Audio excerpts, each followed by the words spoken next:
Video games and adaptations. Something that is so deeply ingrained to each other, it's almost incest at this point. Video games have been made out of movies, manga, books, TV shows, music, the Bible, the Divine Comedy, and even insane cocaine fever dreams of a silly Japanese man.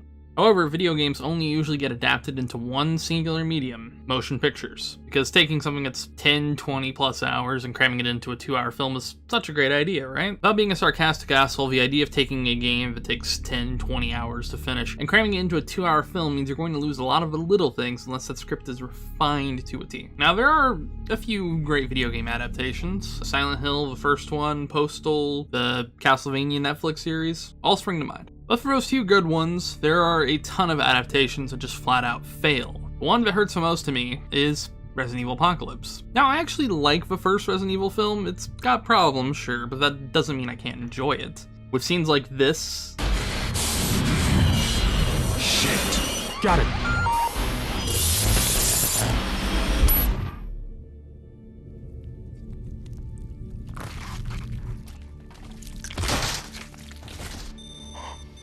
and lines like this.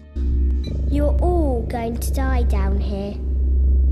It's iconic, even if it's a pretty bad adaptation of the game. However, Apocalypse is all over the place, really. To be fair to it, it's more of an adaptation of 3 with some elements of 2 sprinkled in, but it loses something that the games had in the timeline that could have been a great film on its own. Now, the gap between Resident Evil 1 and 2 is a pretty solid amount of time, something that breeds paranoia in Raccoon City. So eventually, when all hell breaks loose, people go nuts and the entire city undergoes a cascading failure of Windows Vista proportions.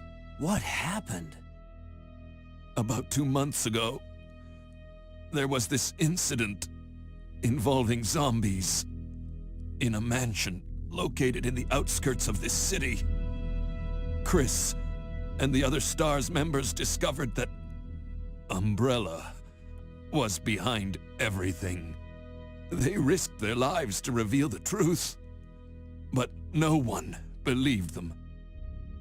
Not long after that, all this started to happen. But in Apocalypse, it's only 11 hours from the ending of the first film, with nothing like the zombies attacking the mountains, or with STARS members trying to expose Umbrella Corps, or anything that builds dread like in the game. However, we could have had something amazing set between both Resident Evil 1 and 2. Arklay, or Dave as the final proof of concept was titled, would have been set in between the rough events of Resident Evil 1 and Resident Evil 2. After the undead leak out of a laboratory hidden under the Spencer Mansion and into the Arklay Mountains, the show, named after said mountains, would have seemingly took place as the undead both leak out and other forces would test out other strains of the infection, such as the G virus. That last part there is kind of my speculation. If you haven't seen Arklay or Dave, pause this video, scroll down, and watch it via the Vimeo link down in the description. If you want to stay spoiler free, skip to this time code here. I'm going to talk about spoilers in 3, 2, Dave, or what was formerly Arklay, even without the supernatural angle, is a really great intense crime short about a detective whose brother seemingly commits suicide, and said detective's own grief about it. And honestly, it works with that alone. If that was just it, I'd still love this. But it slowly unravels a plot around his brother's death that leads him to find an MD disc that tells him that Grim Rasputin is dead. After finding the relic of a bygone era, he spots someone in the house, leading him to perhaps the most iconic shot of the short.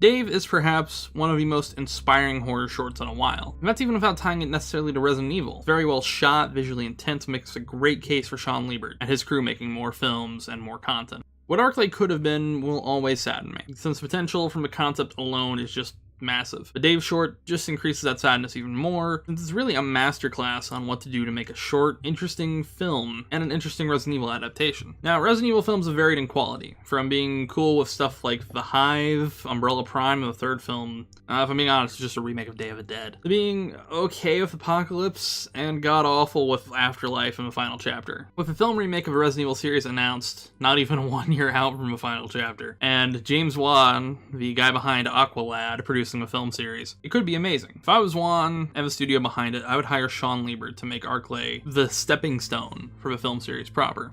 As I was editing this, I looked it up just so I made sure I had everything, because I was getting screen caps for everything. And apparently, I guess it's not being done anymore. He's no longer producing a reboot of Resident Evil films, so my hype for them have gone to zero. He's still attached to Remake a Train to Busan though, so that's positive. But until then, that's all I got. Hey, if you liked it, click that little like button. If you dislike it, click dislike.